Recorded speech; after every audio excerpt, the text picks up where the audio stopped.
یا سورج کے گولے میں لوگ بدن بارز کو دیکھیں گے جو ندا دے گا یہ امیر المؤمنین ہے، بے شک لوٹے ہیں تاکہ ظالموں کو ہلاک کریں۔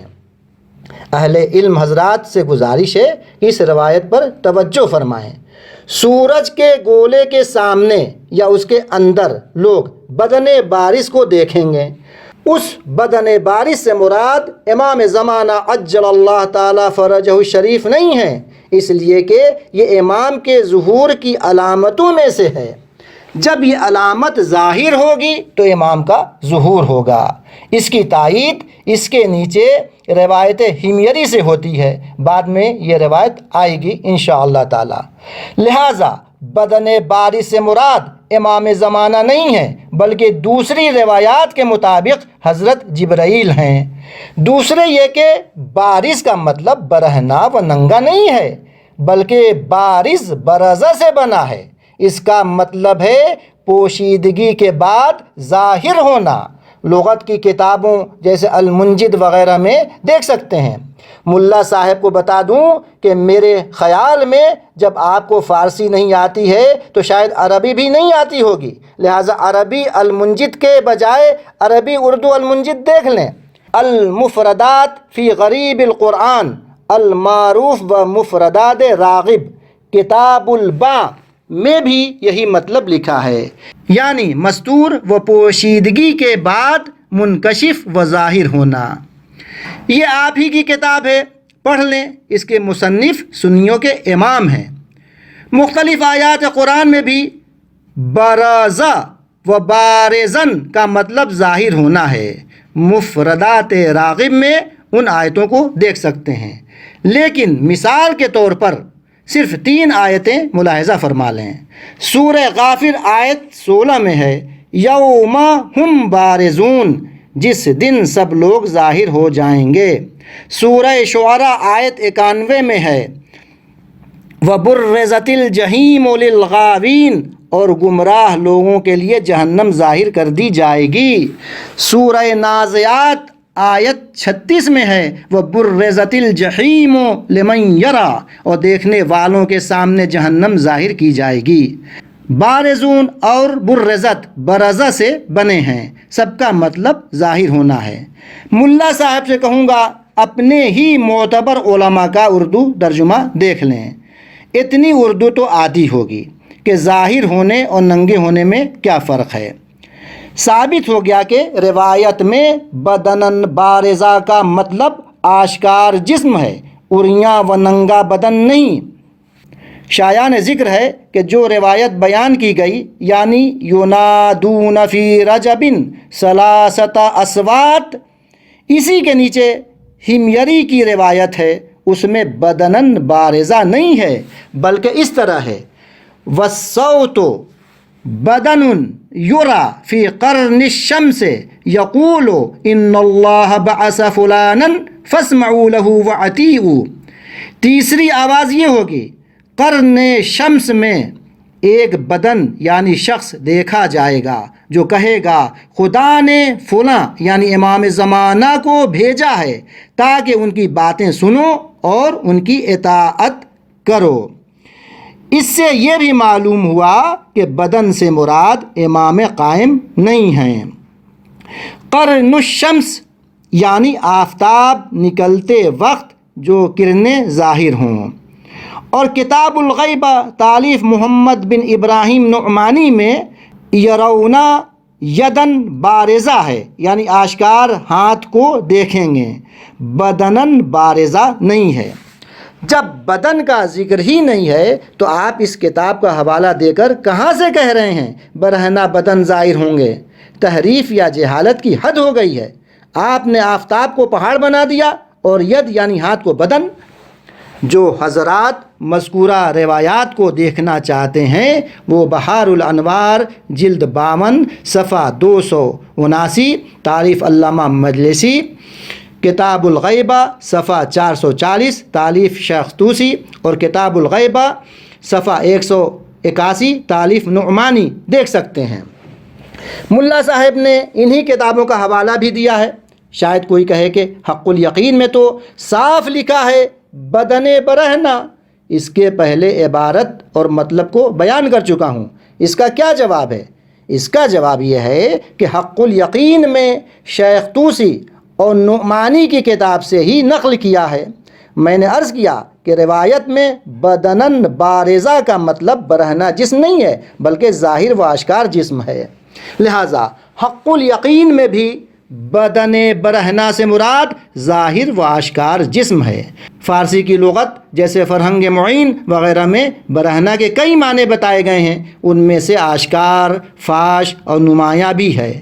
قدیم فارسی میں ظاہر اور نمایاں کی جگہ برہنہ لفظ استعمال کیا جاتا تھا۔ دوسرے یہ کہ برہنہ کنایتاً کہا گیا ہے۔ اردو میں کہتے ہیں وہ ننگا ہے، اس کا مطلب عریاں نہیں ہے بلکہ بدمعاش ہے۔ یا کہتے حکومت کو یا فلاں کو بھرے بازار میں ننگا کر کے رکھ دیا، کیا مطلب؟ کسی اردو کے ادیب سے پوچھ لیں۔